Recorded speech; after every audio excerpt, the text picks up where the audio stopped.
नमस्कार दोस्तों, मैं हूं शिखा जायसवाल।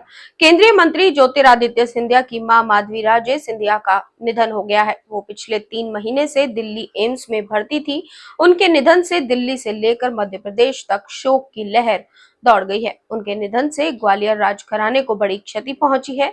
वो कुछ समय से वेंटिलेटर पर थी। उनका यहाँ सेप्सिस के साथ निमोनिया का इलाज चल रहा था। महल के सूत्रों के मुताबिक उनका अंतिम संस्कार कल यानी 16 मई को शाम को 4 से 5 बजे के आसपास किया जाएगा।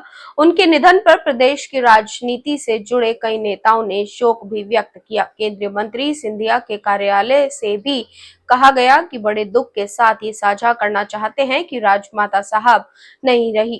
केंद्रीय मंत्री ज्योतिरादित्य सिंधिया की माता और ग्वालियर राजघराने की राजमाता माधवी राजे सिंधिया का इलाज पिछले 2 महीने से दिल्ली के एम्स अस्पताल में चल रहा था।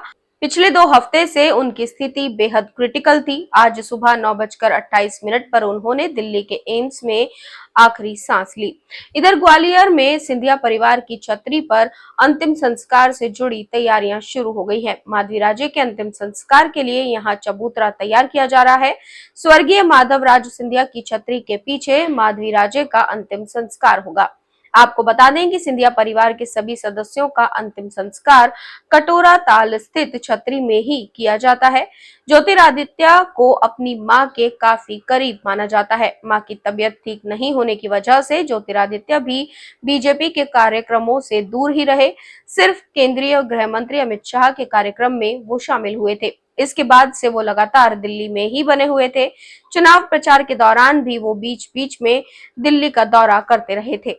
चुनाव प्रचार थमते ही ज्योतिरादित्य का पूरा परिवार दिल्ली आ गया था। ज्योतिरादित्य सिंधिया की मां राजमाता माधवी राजे सिंधिया मूल रूप से नेपाल की रहने वाली थी। उनका नेपाल के राजघराने से संबंध था।